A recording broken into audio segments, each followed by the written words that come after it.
Chris Forrians from the Leicester Till I Die YouTube channel.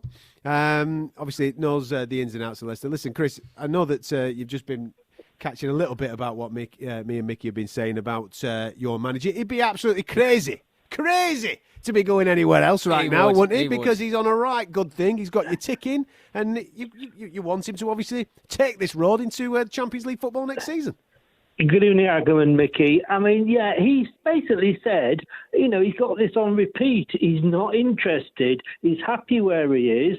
He's got a good relationship with the owners. He's got a brand new state-of-the-art training facility, which is one of the best, if not the best, certainly in the UK, if not Europe. He's got a young squad. He's backed in the transfer market. What's he going to get? Is he going to get that anywhere else as well, if he moves? And at the moment, let's be honest with you, most clubs, if he leaves us, is a step down.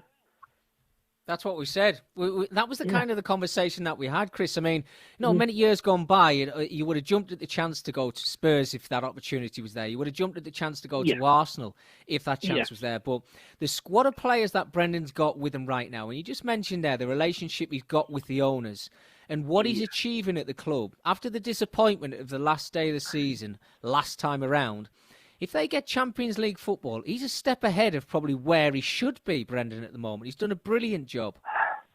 We're Leicester, and as fans, we just pinch ourselves every day. The Premier League winning season, you think that was a one-off, and, following that, if we can finish top 10 every season, we'd be happy. We then go out and get a manager like Brendan Rodgers, who, his strength is with sort of the younger players and developing them and bringing them through. And we've got some great youngsters out on loan. And, look at Luke Thomas today. Maybe not his best game, but he's played in Europe this season and he scored in Europe this season. And then last season, he was a disappointment to finish fifth, but, it was still fifth at the end of the day. Yeah. And I know, again, maybe a bad day at the office tonight, and, you can going down to 10 men. I was just doing my rain dance on the outside. Another 9-0 coming, weren't they? Exactly. That's what it was never going to happen again. But, if we finish top four and in the Champions League, it's progression. And, of course, yes, he'll move on eventually. Of course he will. It's like, the pecking order of things. But the other thing you got to remember is as well, the way that he left Celtic to come to Leicester, and as a Leicester fan, I can see why he did it, because I think he learned more from those last 10 games of the season that were competitive than 4 or 5 meaningless friendlies. Mm-hmm. He's got to be careful he doesn't leave soon and get a bit of a name for himself. But, as I say, I go back to, why would he want to? Yeah, but you just said there, Chris, as well, you said eventually he'll move on. Now, I mean, we all know what happens in Premier League football now. Look, managerial changes are happening a lot more than what they used to. But when the time comes for Brendan to move on, that opportunity of an Arsenal or a Tottenham may not be there. Do you understand what I'm saying? So, it's... Yeah, but then there might be an AC Milan or a Juventus or a Sevilla. But do you think that's what Brendan wants to do? No, I'm not. No, who knows further down the line? Any manager wants to manage at the higher level, and whatever we say about Leicester, we know the position we're in now. There's a pecking order in football. Man United lose their place to Real Madrid. We lose, there is that pecking order, and who knows? I mean, I don't want him to go, and I hope he stays with us as long as he can. But of course, the other thing is, a couple of bad seasons. Who knows what the owners will do? The big thing is now, as you mentioned 2 minutes ago, Chris, right? Last season, fifth. Yeah. This season, looking like third. Fingers crossed, everything goes nicely to the end. Yeah. Then next season, there's going to be looks at, okay, right, well, you've not done Champions League now, so Champions League is where our benchmark is, and cup runs, and obviously competing for silverware then comes in, and that only comes with, obviously, financial backing and being able to buy the players that he wants to buy. Where do you need to improve? Where does this side need to improve, do you think, to improve on what they've done brilliantly this year? Yeah, I mean, possibly we need probably another left back because we're still a bit thin there. if we get the injuries like we've had this season, and I'm not, we've all had injuries, but, there's rumours we've been looking at Goujon and what have you, so possibly a left back, another winger, Under we brought in, and unfortunately I think he suffered because Albrighton suddenly started playing out of his skin again, but he can't go on forever, so I think there.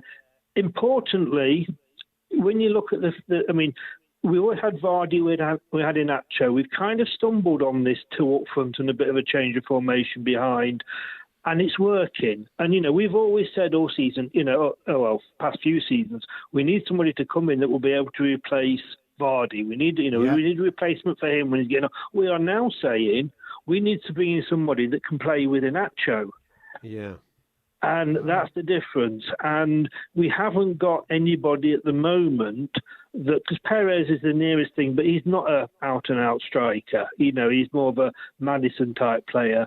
So we need to bring somebody in that I think Jamie, bless him, he can run, further than Forrest Gump. But there's going to be a time, bless him, he is getting on a little bit. And, I think he'll slowly start to maybe be used more of an impact sub. And with that, I think is our real main priority. One thing you can't knock at Leicester is the recruitment. Yeah, it's been absolutely incredible. Yeah. And the Iheanacho thing, as you mentioned there, Chris, that's taken not everybody by surprise because he's always had talent as Iheanacho, but it's taken a little bit of time for him to gain what we're experiencing right now. He has been absolutely brilliant over the last couple of months. I'll tell you what, I've put on so much weight during lockdown, and it's not because I'm not going out, it's because of all the humble pie I've been eating. When we first signed him, and I worked with a Man City fan, and she was absolutely really distraught that they were selling him. I was over the moon that we were signing him. I thought, brilliant. Him and Jamie Vardy together, be running at defences. Nobody will catch them. For whatever reason, it didn't work out. And sometimes you just need a manager that comes in. And the problem is he never had a run of games. He was coming on for 10 or 15 minutes. Yeah. And then maybe he'd have one game, but it just settled. And then he'd be dropped again because how can you not pick Jamie Vardy? And he's now, as I say, because of injuries, because we've got Harvey Barnes out, we had Maddison out, we had Pratt out, but what I'm saying is we have those three out, all that play in that sort of role behind the two strikers, and so we had to move things around, and we say he almost kind of fell into this, but my God. 14 in 14 he scored. He didn't score today, but he still managed to set one up. The guy is absolutely, and I loved him when we signed him. Yes, I was critical, all fans are, but at the end of the day, actually he wasn't really given the run I think that a striker needs. And I think, Brendan Rodgers is the right manager for him. And, hats off to the guy. He's a lovely guy when you see him on the interviews, and thank God he hasn't got his buyout clause anymore. It was 50 million quid back to Man City, wasn't it? Yeah, something like that. It was, yeah. He signed a new contract, and nobody's 100% sure, but we think and we hope that now has become void. Yeah. Top man. Chris, thank you so much for lending us a little bit of your time, mate, on this Friday evening. Top man, enjoy the rest of your weekend, mate. Thanks, Chris. Our main man there, Chris Forrian from Leicester Till I Die. That's on YouTube. Make sure you check those guys out.